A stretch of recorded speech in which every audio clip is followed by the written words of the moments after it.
And welcome to JFPSports. We're back, baby. We're back where fantasy and sports talk lives.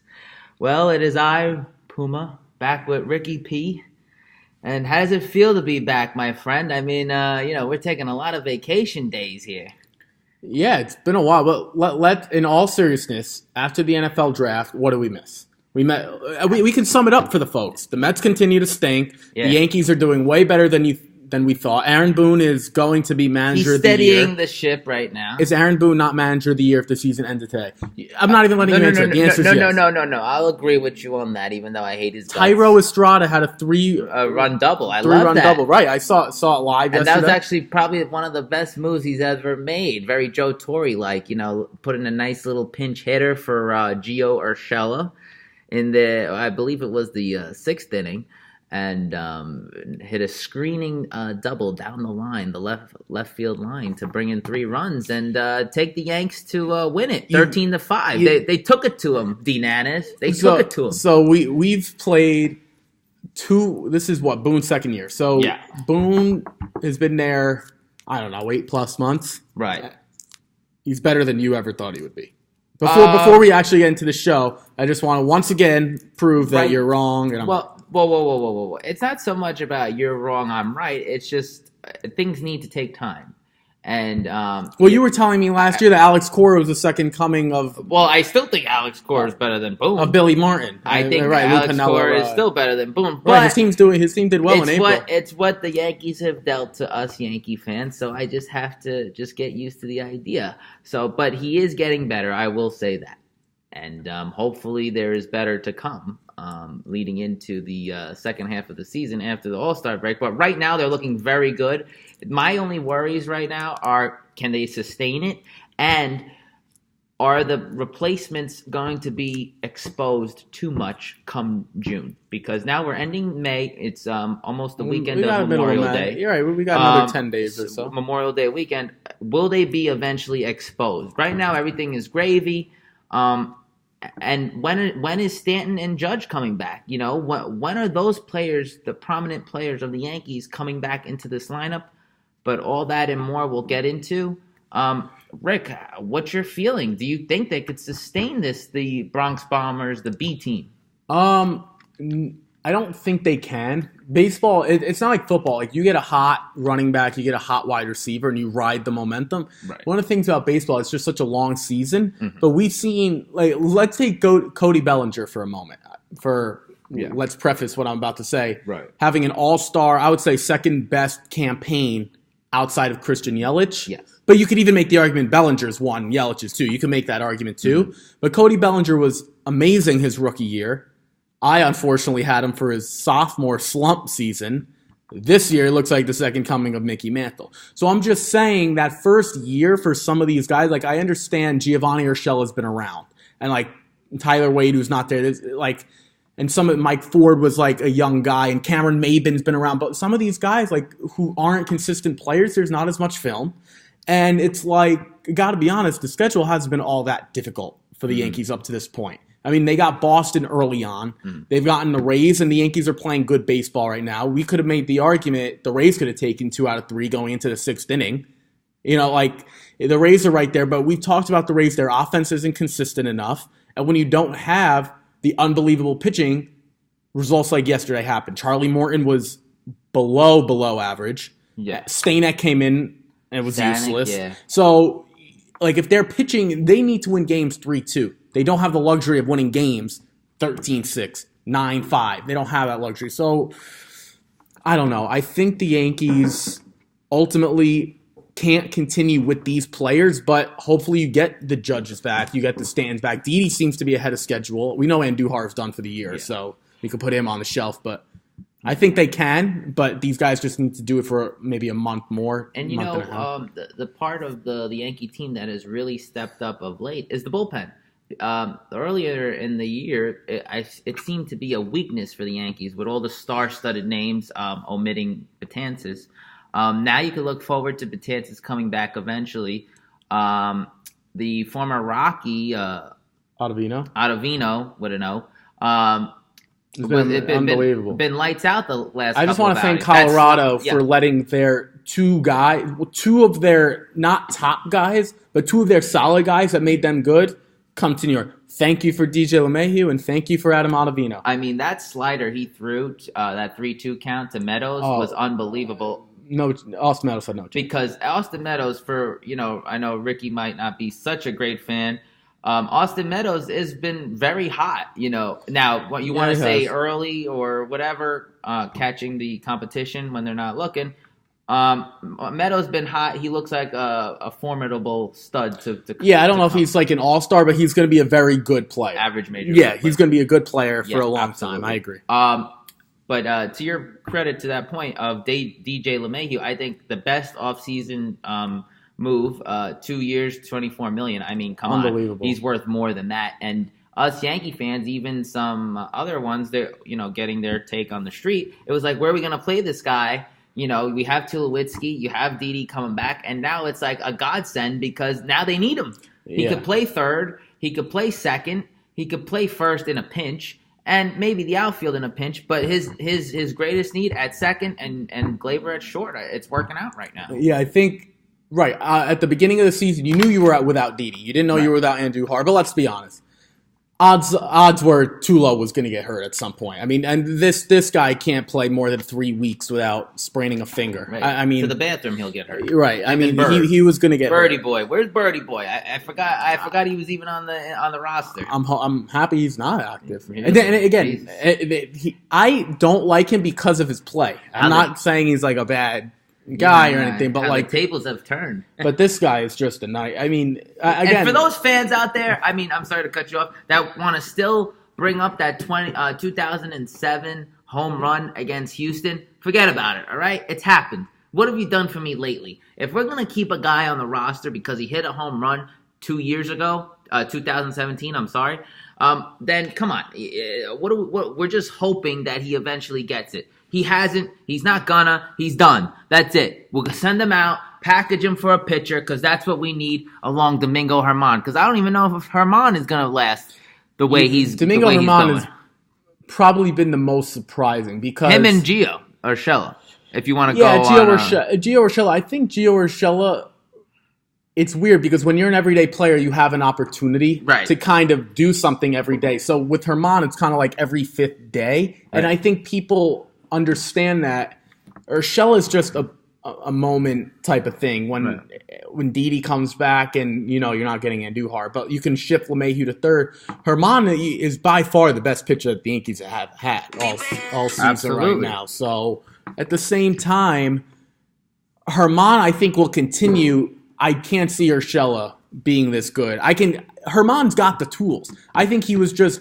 When you bring a guy up like him or Johnny Loizaga, when you bring him up for a start or two, it's difficult to pitch right away when you're not a stud. They're good. I think they can be good. They're not aces by no stretch.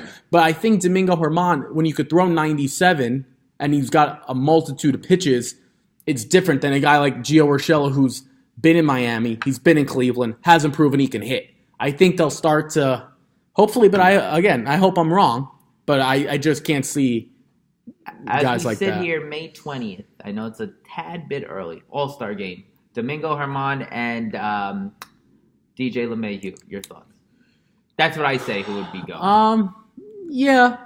As the backups, as reserves. It's right. I don't see the Yankees won't get any starters because any of maybe Sanchez just because the catching is so light. But it's just so difficult when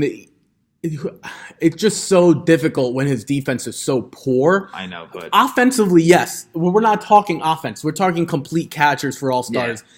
It's just such a devalued position at this point. It's like, but I can't think, and no one else really comes to mind as a prominent AL catcher, right? And you think about it, and that's ultimately the problem. I mean, there's more of them in the National League. Yeah, you have your Yadi Molinas, Buster Posey, if he's going downhill, but you got Contreras, you got Grandal, even Wilson Ramos. Wilson Ramos could make the argument that in a good season he would be second to Sanchez. Yeah. So for right now, I would say those three. And Sanchez isn't. Let's be honest, he's not one of the on more late. Who?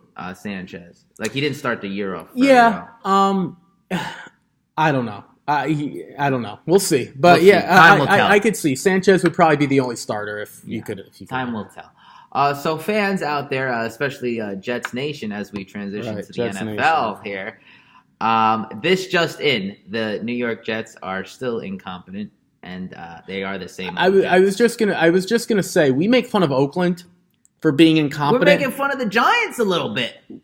Fine. Barnum and Bailey's is back, baby. We are back. Get the apple. Get the lion. Get the fire rim thing that's going around. The acrobats. Get them all. Get them all because we are back. It's just atrocious, bro. New York sports outside of the two hockey teams. Well, you know what? You can throw the Knicks in there too. No. Well, outside of the two New York hockey teams, we'll go with the Islanders and the Rangers and the Devils. They seem to be staying out of trouble. And the Yankees, the Mets, the Jets, the Giants, and the Knicks are all losers.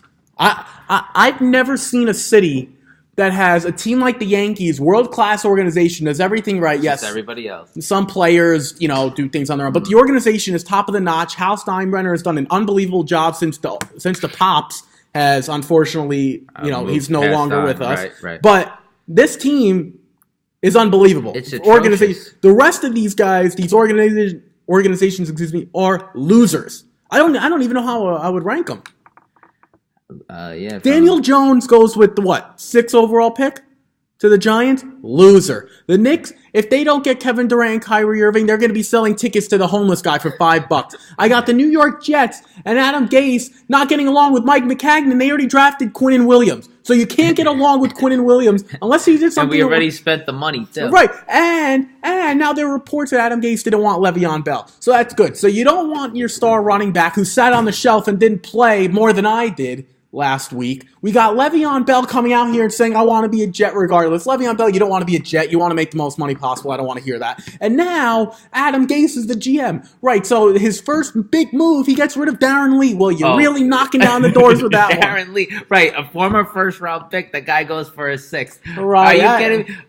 Bro, want to bet me? Want to bet Puma $2 that I'm waiting for my smoothie. That Darren Lee is in the Pro Bowl this year? I swear to God that is gonna happen. Okay, he'll be in the Pro Bowl. I'm dead serious, and he'll take a couple of pick sixes on Monday night against Oakland or something. I please, please. It's gonna happen. Well, can we just because I'm that guy? I like to troll Jet fans. I like to troll Knicks fans the most, but I really like to troll Jet fans. I think Giant fans, we can say, are like, they know their team stinks and they're realistic. As a Jet fan, if we go back to not even 12 months ago, we go back to 8-9 months ago, Sam Darnold and the Jets look like the second coming of the Patriots on that Monday night versus the Lions. Now, we sit here, Sam Darnold, I don't even know if he spoke a word to the media since that Week 1 game. We got Adam Gase, we don't have toilet bowls anymore, we don't have McCagnon, Le'Veon Bell goes to the highest bidder, to a guy who doesn't even want him. CJ Mosley, I'm pretty sure, is going to try to come back to Baltimore in a trade somehow. And Darren Lee is the first big move that Adam Gase makes as a GM. This team is a nightmare. Can I just please put out there? It's laughable. Well, as we like to make fun of the Jets and obviously, bring out the bad that also happens. But also, too, a little bit of good happened because with all of this, you have Le'Veon Bell actually becoming the adult. I never thought I would have said that. Anytime if the bad kid in the group becomes the adult, you have You're problems. Losers. You have problems. I mean, I quote, even if the reports are true, this is Le'Veon Bell, that won't stop me from doing what I came here to do. Everyone has a job to do, and I'm going to do mine whether people like it or not. I'm here to win football games. That is very mature. And yes, if I was getting $52 million, I would probably be saying that too. Right. It's really easy when he's making more than $1 million a game. Le'Veon Bell, congratulations. You're going to do your job. Yeah. Right, with 6 zeros following the one. Right. Yeah, but hey, listen, he said it. Sometimes you just got to say it. Like John Mayer says, say what you need to say. And I feel like, between, all the rumblings going I'll let you take this. I can't. I will, because, if it's not you, it's not me, it's It's no one. It's no one. All the rumblings of Gase and McCagnon not getting along, they lied. They lied to us because they didn't get along. And I feel like it's especially working with people, you have to work with people that are kind of alike. Gase and Greg Williams, they're alike. McCagnon and Bowles, they're alike. They're quiet versus the more emotional group. And I feel like putting that together, it was never going to work from the beginning. So you know what? The Jets didn't do the wrong decision in my mind. They just did it at the wrong time. I mean, you let the guy spend all the money, $200+ million. Okay. Then you go let Which him we draft. think were good moves, by the way. Absolutely were good moves. On paper. On paper, right. Yes. We'll see what happens. So is my health bell on paper.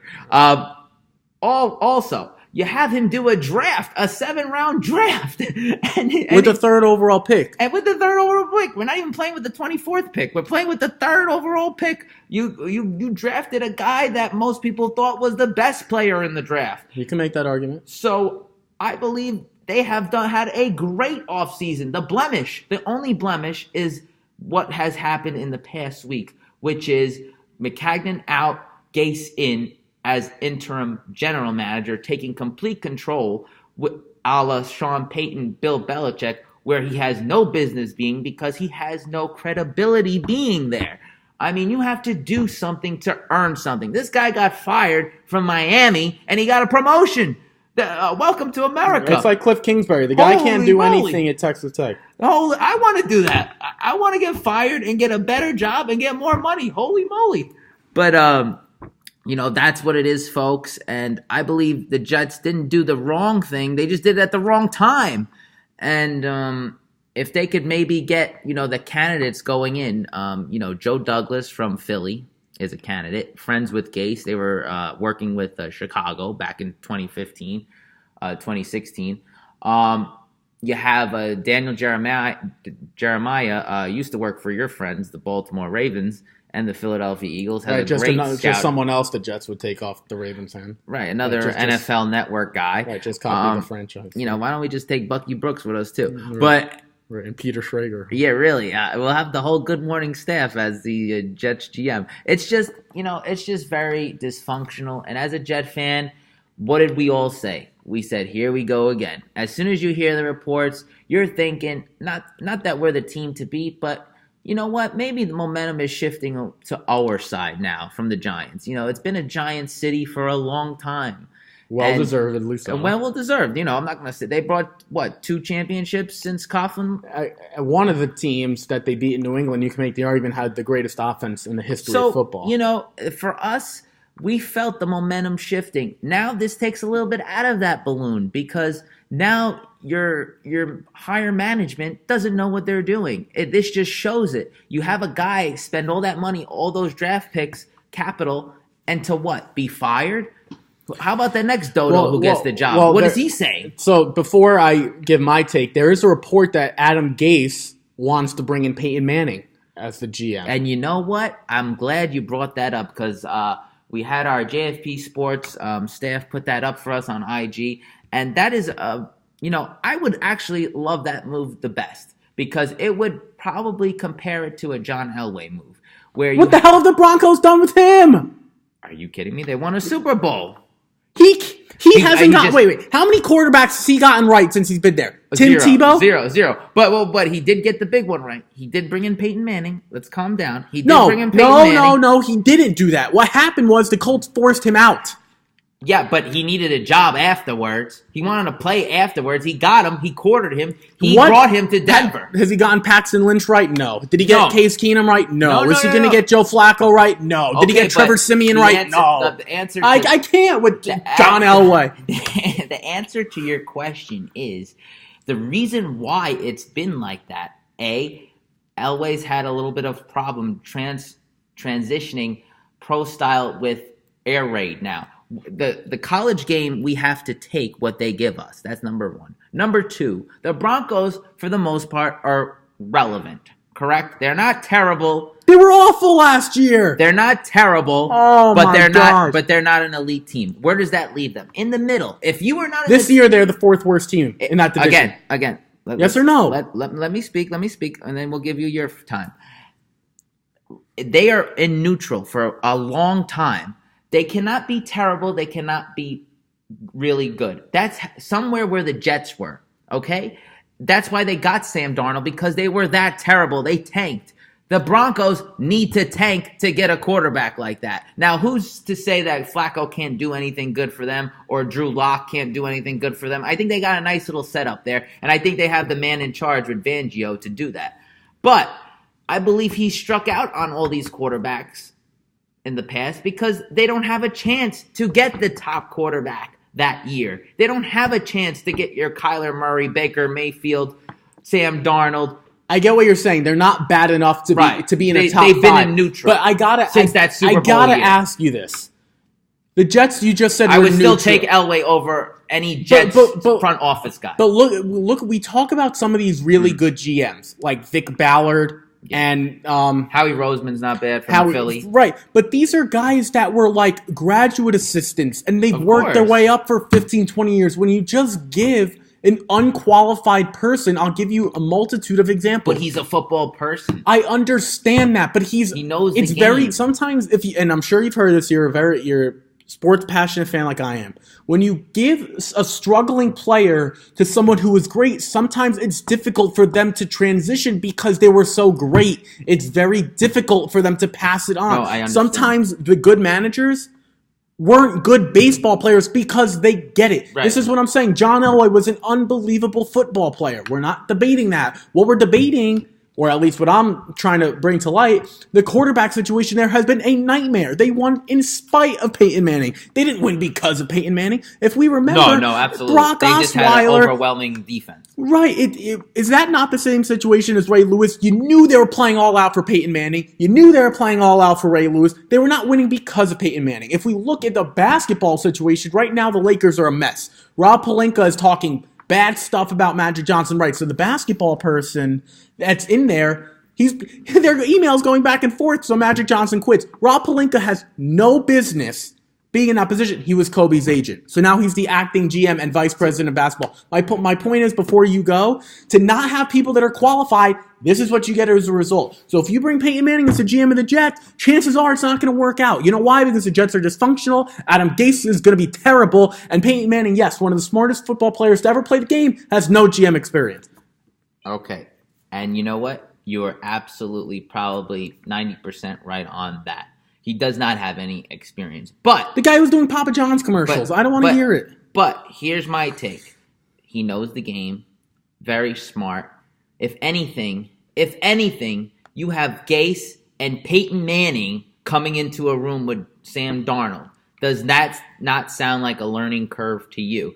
Now, the only reason why I settled for Peyton over these guys is because I feel like the Jets, I can't trust them as a fan nor a broadcaster to pick a front office competent person. So any direction for us is a good direction. Okay, but you see where I'm coming from. I get where you're saying. We're so used to bad that anything with some prominent name or some vision or smart will take. So these are my 2 points. Joe I understand. Puma is too early now to come about. I understand. Right. You're too early to come about. Right. I understand what you're saying. We're too early in life. Jets are buried under the sand. So just to be above the sand for Jet fans is better than nothing at this point. I get what you're saying, but we're not striving. If I'm a Jet fan, I'm not striving to be under the sand. What I want to happen, if I'm the Jets, is to get someone that knows what they're doing. I don't want Peyton Manning. He might be the smartest guy in the history of football, but he has zero experience. I'm sorry, that's just the case. And John Elway hasn't proven, like, it's one thing if John Elway was like, he's just developing quarterbacks left and right. No, absolutely. And I want the Jets to be as bad as possible because I like seeing you guys suffer. But at the same time, I'd rather be wrong and the Jets be good than be right all the freaking time and the Jets be terrible. Yeah. Well, that's remained to be seen. Like in sports, we all have our opinions, and I will stick with taking Peyton.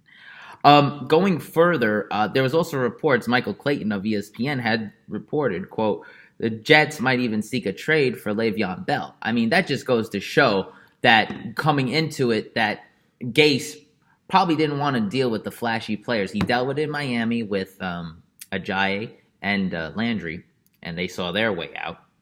So how will life be with Le'Veon Bell and Gase? Now, it hasn't happened yet, and we know Bell got his M's. He got his 52 M's. So is he going to be a good Boy Scout and follow in and buy in? Or is it going to be another contender where you're having guys get in a ring, getting each other, and it's week 3, and the Jets are 0-2, and we're ready to kill each other?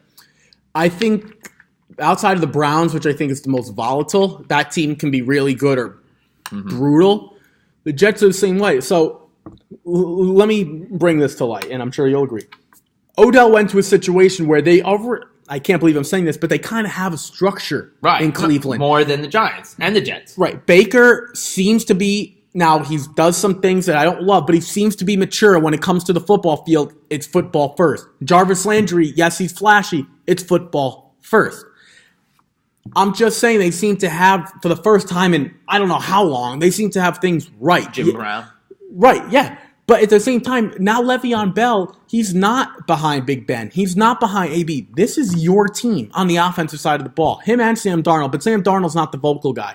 You're the vocal guy. It's going to be Bell all the way. Right, so this team emotionally on and off the field is going to go how he goes. Odell is a wide receiver, doesn't necessarily have that cachet yet. He's still learning the ropes in Cleveland. You know what? Bell also could touch the ball more, therefore you have more of a say. Yeah, exactly. The Jets will not be good if Le'Veon's not good. The Browns can still be decent if Odell gets hurt, knock on wood, or isn't great. When Eli Manning was starting out, he had Tiki Barber. Right, So a guy you could just literally hand off the rock, right to, run up the middle, little ISO play.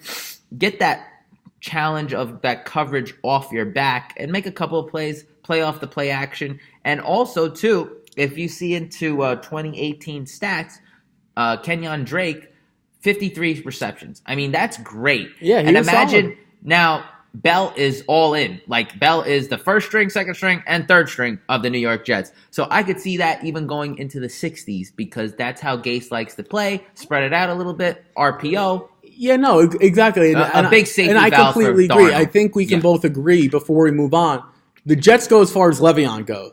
The Browns don't necessarily go as Odell goes. Because if Odell wants to be the me guy, I think they have enough structure in place at this point where they say, look, it's not New England by any stretch, but look, we've got something here. Don't come in here and mess it up. Play your role. Be an unbelievable wide receiver. We'll be just fine. This date and time, Browns go as Mayfield goes. The Jets go as Bell goes. Yeah, exactly. And leading into our next point and final one, we like to touch a little bit on fantasy, and I know you fantasy geeks out there are itching for some NFL fantasy. So we're going to give you a little bit of our PPR mock draft top 10. Might be a little early, but hey, it's never early for fantasy football on this show or in life. So, my friend, you are granted the first pick. Who would you take in a 10-team PPR snake draft? Well, it makes sense. The person who knows more goes first. I'm gonna go with Le'Veon Bell. Look, a Jet. I don't know why. I'm sure I'll regret that by week 3. But what do you have there? The 2015 rankings? No, I'm kidding. No, the 2019. Right, go. In all seriousness, this guy's just going to get the bell cow of touches. He, in theory, hopefully not out of shape, should be in football shape with a year of no tread last year, or working out tread, but it's not football tread. This guy's just going to get a bunch of touches. You said 60 receptions possible. I don't think it's going to happen, but you're not out of your mind for saying something like that. 50, I think, is reasonable. The best player on the team, the best receiver, and the best running back. No, exactly. By far the most talented. Probably maybe poor quarterback at times. Yeah, maybe C.J. Mosley can make an argument for just talent, but Le'Veon Bell's top 2 or 3 for sure. So I know he's going to get touches. We made a David Johnson argument. It didn't really work out last year, but this guy's too explosive. I think he's going to remind people really early in the season what type of player he was in Pittsburgh. Granted, not with Big Ben, but I expect him to get 25 to 30 touches every single game. Absolutely. You're playing the volume game there. And you know what? I'm going to play the volume game too. So with the second pick, I would go Ezekiel Elliott, because literally you're behind a great offensive line, Butter, all right? They moved the line, and look who they play. You're playing against the Giants twice a year. Trash. The Redskins, trash.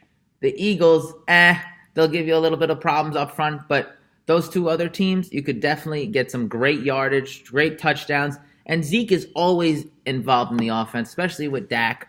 Definitely gets his PPR points with receptions. And, people will say, oh, they have Amari Cooper now. It's terrible for him. No, actually, it's great for him because Amari takes the top off the defense, and you have Ezekiel get you a little PPR, those little 5-yard hitches. So that I love at number 2. Number 3, you're on the clock. I'm going to probably go I was struggling between this one. I'm going to go Saquon. Saquads? Yes. I'm not confident only because the quarterback situation is a nightmare. Mm-hmm. And if Daniel Jones makes any starts, I think it'll be even worse. I think just having Eli as a threat makes it a little bit better because Daniel Jones, let's be honest, there's no way this kid's having any success year one. Behind a bad team. This isn't like Baker where they had Njoku, they had Jarvis Landry, they had some cats. They have no cats. They actually have kittens, this team. This team is atrocious. But Saquon Barkley is unbelievable. We were talking about it before. He might even be number 1. So we said they should have drafted a quarterback last year. He made the argument that it was worth not. So I'll go with Saquon at number 3. Notice we have 3 straight running backs. Okay, and you know what? I'm sure you'll make it 4. I'm going to make it 4. Alvin Kamara and the Chipmunks. I believe with especially Mark Ingram departing. Now, fans, we do have to realize this. The situation that you're in. The 3 running backs that we're taking ahead of us right now, they're in volume situations, and it's no better than this 4th one who's in a volume situation. Loses Mark Ingram. Right, loses Mark Ingram. And remember, the first 3 weeks of the season before that Saints bye, Mark Ingram was Alvin Kamara was the number 1 player in fantasy. PPR, standard, everything. He was dominating the first 3 or 4 weeks. I believe you take him here, especially in that Sean Payton offense, he will do you wonders. So Alvin Kamara goes at 4. My friend, you're on the clock at 5. Where are you going? I'm going to probably stick in that direction. And I don't know if you think I'm going to be nuts. I think Christian McCaffrey rounds out the top 5. Nice. Yeah. I don't understand it. I really don't. He's not the biggest back. Mm-hmm. And I don't think he's the best catching back, but he just does so much for that team. It's unbelievable. It's a glorified Darren Sproles.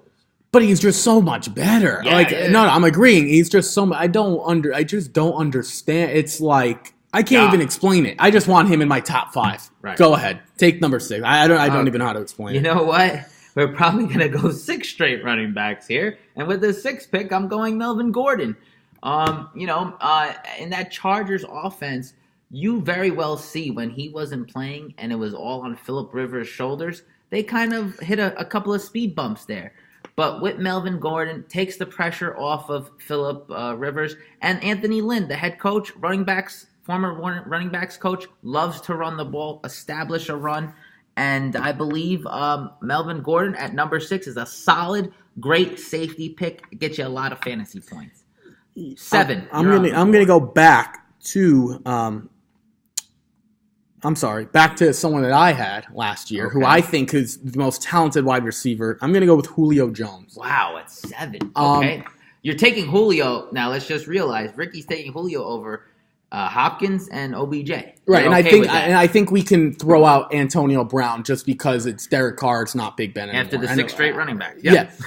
No, I'm saying we could throw out AB in terms of I don't think we're going to say he's in the top 10 anymore. He's got to prove to us that he's still that guy because Derek Carr, I don't know what they've got going on. I think if you have 12 in the league, he's out of the top 12.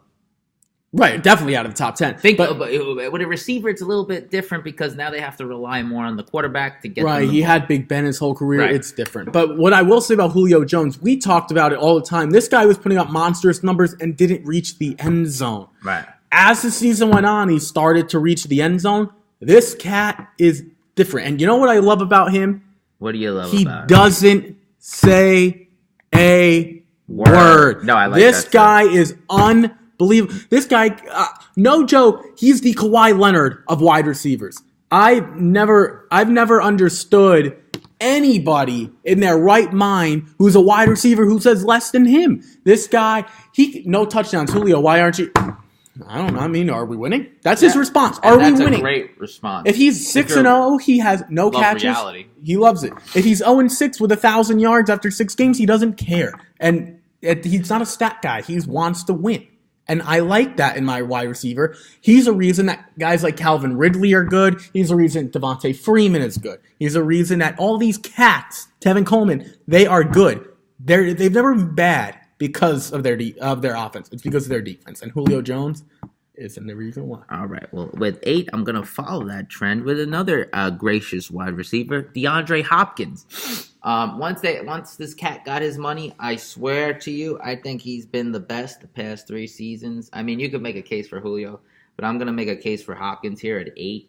I mean, literally since the Texans actually got a quarterback in Deshaun Watson, those deep balls, those PPR yardages, and your time is up.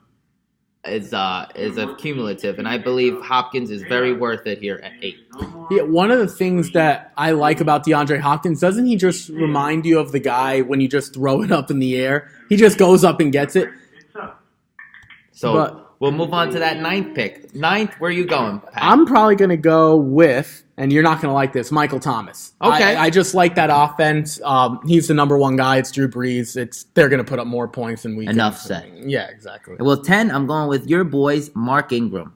Finish it off with the running back. I believe he is a strong case, and with Lamar Jackson in that running game, RPO system, scat back system, gadget system, Marty Morningway, I believe will cause a lot of damage, a lot of PPR, and a lot of standard points.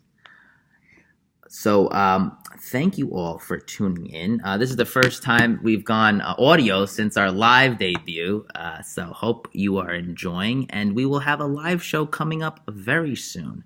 It will be posted on our Instagram account, so please follow on Instagram and subscribe to our YouTube channel at JFP Sports. In the great words of Dr. Seuss, don't cry because it's over, smile because it happened. Thank you all.